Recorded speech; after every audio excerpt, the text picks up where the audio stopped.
이프올리의 모든 것을 파헤치는 시간. 안녕하세요. 호기심 많은 앵무새 정다은입니다. 네, 저도 호기심 많은 앵무새 유형인 한사랑입니다. 네, 안녕하세요. 저는 오차 없는 메트로놈 서희정입니다. 저희가 이렇게 마이 위클리 업무 유형 진단을 통해서 저희 자기소개를 하면서 시작을 했는데요. 그 진단 유형에 따르면 저희가 굉장히 시너지가 잘 나는 조합이라고 하더라고요. 네, 그래서 이렇게 시작부터 콩짝이 잘 맞지 않나라는 생각이 듭니다. 지금 혹시 아직 안 해보셨다면 이 영상 다 보고 나신 후에 진단 실시하셔가지고 동료분들과 이야기 나누시는 것도 좋을 것 같네요. 그러면 다시 본론으로 돌아와서 오늘 저희가 이곳에 모인 이유가 있죠. 제가 앞에서 잠깐 언급했듯이 저희 이프올리의 모든 것을 파헤치러 왔습니다. 근데 혹시 이프온리라면 그 영화 이프온리 말씀하시는 걸까요? 네, 그 사랑하는 사람을 살리기 위해서 과거로 돌아가는 그 영화를 오늘 리뷰하는 건가요?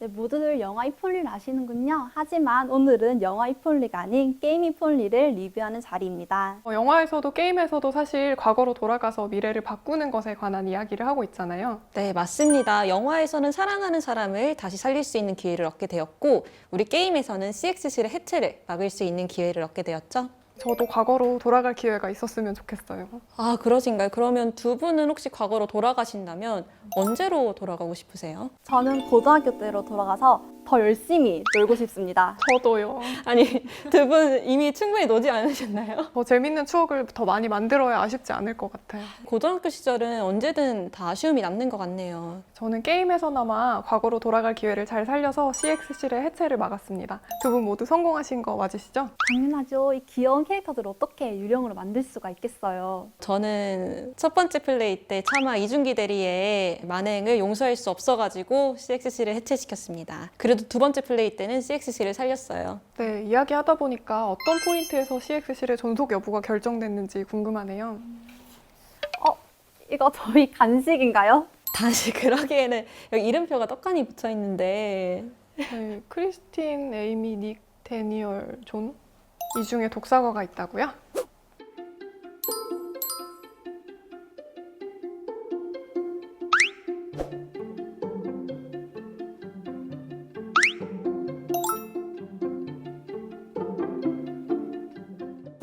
네, 닉이 독사과였네요. 맞아요. 회의 때 누구 한 사람이 저렇게 피곤한 티를 내면 다른 사람들도 금세 피곤해지잖아요. 맞습니다. 그런데 이렇게 모두를 무기력해 하는 사람이 있는데도 아무도 뭐라 하지 않았다는 게 좀 충격적이네요.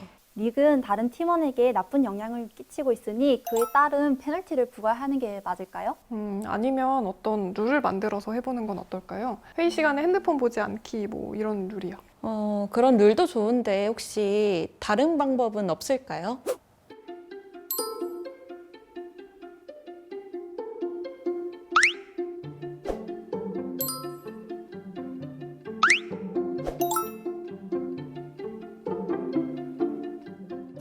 와, 단 한 사람의 행동이 팀에 큰 영향을 끼친다니 정말 놀랍네요. 맞아요. 특히 특별한 행동도 아니잖아요. 굉장히 단순한 행동만으로 변화를 만들어낼 수가 있는 거죠. 맞습니다. 그래서 이걸 보면 조직 내에서 한 사람 한 사람의 역할이 굉장히 중요한 것 같아요. 한 사람이 조직의 분위기를 좋게 만들 수도 있고 반면에 완전 와해시킬 수도 있기 때문이죠.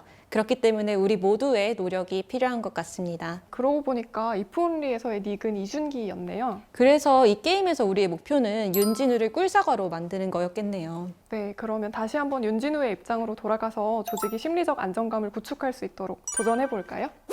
네, 다시 CXC로 돌아왔네요. 이번엔 한 번에 성공해 볼까요?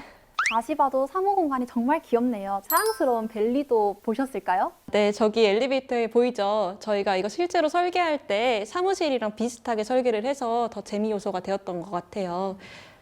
네, 캐릭터가 움직이고 있네요. 뭔지 아시죠?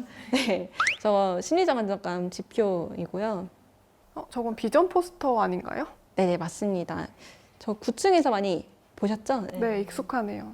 그리고 대망의 스튜디오를 지나가지고 이제 자판기로 가게 되네요. 여기서 콜라가 떨어지더라고요. 바로 펩시죠. 네, 펩시여야 됩니다. 네. 여긴 뭘까요? 저희 이달의 추천 도서인데 북드림을 의미하고 있는 것 같네요. 북드림으로 신청하실 수 있는 심리적 안정감에 관련된 도서들로 저희가 구성을 했고 이제 TV 화면이 나오는데 저렇게 저희 사무실마다 TV가 있잖아요. 실시간으로 송출되고 있는 스튜디오 모습을 한번 담아보았습니다. 자, 자, 이제 맵을 간단히 살펴봤으니 본격적으로 CXC 해체를 막아볼까요? 이준기 대리는 도진명 실장 추천으로 CXC로 부서 이동했죠? 네, 맞아요. 그런데 합류 직후부터 좀 문제를 일으키죠. 자신의 업무를 떠넘기기도 하고 무례한 언행도 서슴지 않고요.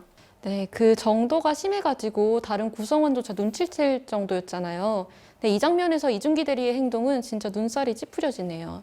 화는 나지만 부서 이동한 지 얼마 안 됐으니까요. 그렇죠. 그리고 초반이니까 집중해서 해보자고 독려하는 게 좋겠죠? 3번으로 선택할까요? 3번도 좋은데 이준기 대리가 아직 적응을 못해서 그런 거일 수도 있잖아요. 그러니까 동기부여를 위해서 2번 어떤 거 같으세요? 2번 좋아요. 저희 2번으로 할게요. 네네, 2번 가봐요. 이준기 대리가 강동군님과 잘잘못을 따지는 중 윤진호 책임이 이를 막은 뒤 이어지는 장면이네요. 네, 그 아이디어를 논의하는 장면이었죠. 저는 이준기 대리가 그저 아무 생각 없는 사람인 줄 알았는데 하고 싶었던 아이디어가 있었나 봐요. 그러니까요. 아이디어가 있다면 당연히 들어봐야겠죠? 그러면 2번, 3번 중 하나로 가면 좋을 것 같아요. 2번으로 가볼까요? 아이디어에 힘까지 실어준다고 하니까 절로 든든해지네요. 그 관련 레퍼런스가 별로 없어가지고 이준기 대리의 아이디어가 채택되지 않았군요. 혹시 이런 이유 때문에 이준기 대리의 동기부여가 낮아진 걸까요? 네, 저 같아도 용기 내서 아이디어를 공유했는데 아무도 지지해주지 않으면 앞으로 아이디어를 내고 싶지가 않을 것 같아요. 저였어도 그랬을 것 같아요. 동료의 의견을 편견 없이 포용하는 게 중요한데 그 점에서 부족함을 느꼈을 것 같아요. 역시 관련 자료가 부족해서 이준기 대리의 의견이 받아들여지지 않았군요. 그저 이해는 돼요. 사실 사례가 없다는 건 검증되지 않았다는 말이기도 하니까요. 그래도 최근에 모든 기업과 그리고 우리 롯데홈쇼핑에서도 혁신과 창의가 굉장히 강조되고 있잖아요.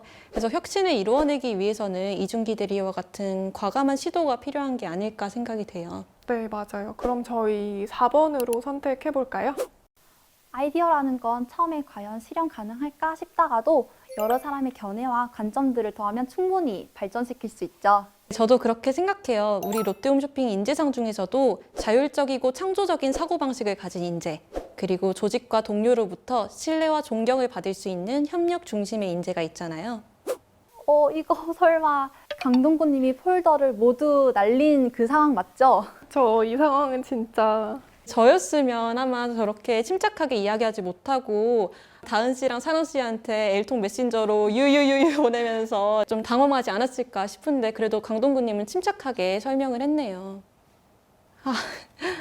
제 실수로 다른 분들의 업무에 지장을 준다는 건 진짜 상상하기가 싫은데요. 이게 괜한 죄책감 때문에 실장님이 저렇게 화내시는 것도 너무 무섭네요. 새로운 걸 시도했는데 저렇게 화만 내는 건 좀 너무한 거 아닌가요? 강동구님이 이렇게 새롭게 데이터를 분류해두면 나중에 도움이 될 수도 있잖아요. 그럼요, 실수는 맞지만 앞으로 충분히 배울 수 있는 거니까요. 이럴 때는 누군가를 탓하고 꾸짖는 것보다는 빨리 이 상황을 어떻게 해결할지에 좀 초점을 두어야 할 것 같아요. 그리고 여기서 중요한 점은 강동구님이 자신의 실수를 인정하고 공유를 했다는 사실이에요. 만약 강동구님이 실수를 숨기고 공유하지 않았더라면 더 큰 일로 번졌을 수 있지 않을까요? 그런 의미에서 자신의 실수를 인정하고 공유할 수 있는 조직 분위기를 만드는 게 정말 중요한 것 같습니다. 네, 맞습니다. 또 함께 일하는 동료를 신뢰하고 의지할 수 있는 그런 연대감을 만드는 것도 중요한 것 같아요.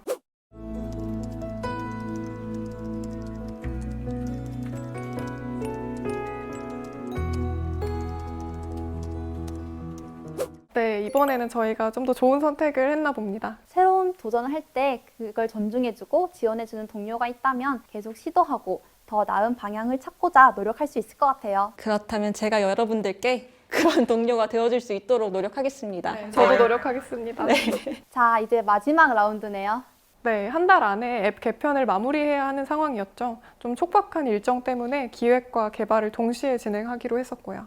그래서 진세라님이 개발셀에서 근무를 하게 됐죠? 이 과정에서 진세라님이 다른 구성원에게 자신의 의견을 끝까지 피력하는 모습이 정말 인상 깊었어요. 저는 한 분이라도 약간 우려 섞인 발언을 한다면 좀 위기소침해질 것 같거든요. 자신의 의견을 멋있게 피력한 진세라님도 대단하고요. 좀 다른 의견이라도 존중하고 경청해주는 윤진우 책임의 자세도 멋있었어요. 서로에 대한 존중과 신뢰가 있었기에 가능하지 않았을까요? 마치 저희처럼요. 네, 지당하신 말씀입니다. 그리고 개발과 기획을 동시에 진행하는 중 진세라님에게 문제가 발생했었죠. 본인 의견대로 업무를 추진하다 문제가 생기면 그 부담감은 말도 못할 것 같아요. 우리 진슬아님 괜찮나요? 저희가 앞서 나눴던 이야기처럼 이때 필요한 건 바로 심리적 안정감이겠죠? 네, 그런 의미에서 3번 선택지는 정말 아니죠. 진세라님에게만 책임을 전가할 수는 없는 거잖아요. 지금 필요한 거는 누군가의 자잘못을 따지는 게 아니라 어떻게 이를 해결해 나갈지에 초점을 맞추는 거겠죠? 그런 의미로 3번이 아니라 1번이나 4번이 적합할 것 같다는 생각이 드네요. 네, 둘 다 해결책을 제시하고는 있지만 저는 그중에서는 1번이 더 좋을 것 같아요. 현재 실패의 원인이 무엇인지 분석한다는 점에서 다음 학습의 기회로 삼을 수 있겠죠?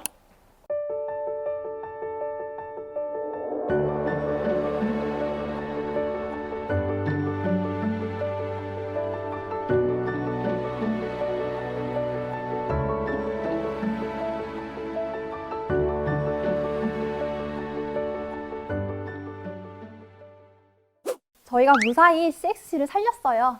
네, CX실의 심리적 안정감 지수는 91점. 좀 아깝죠? 100점 만들 수 있었는데. 그러면 세부 지표값 한번 살펴볼까요?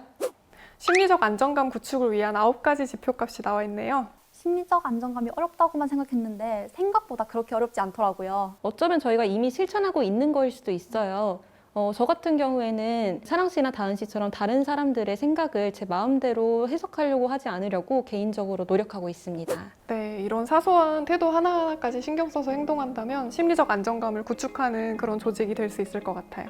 자, 게임을 마무리해 보았는데요. 배경이 롯데홈쇼핑인 만큼 조금 더 몰입해서 게임을 진행할 수 있었던 것 같아요. 그러면 이제 게임이 마무리되었으니 게임의 주제에 대해 다시 한번 되짚어보는 시간을 갖고자 합니다. 저희가 올해 3월부터 7월까지 임원 팀장님들을 대상으로 교육을 실시한 바 있는데요. 여러 가지 주제를 다뤘지만 그 중에 하나가 바로 심리적 안정감이었습니다. 그래서 심리적 안정감에 대해서 팀장님들께서 어떠한 후기를 남겨주셨는지 함께 공유하는 시간을 갖고자 합니다. 제가 첫 번째 의견부터 읽어보도록 하겠습니다. 조직 내 크고 작은 문제들을 덮는 것이 아니라 수면 위로 드러내서 적극적으로 해결책을 찾아야 된다는 것을 깨달았다 라고 의견 주셨습니다.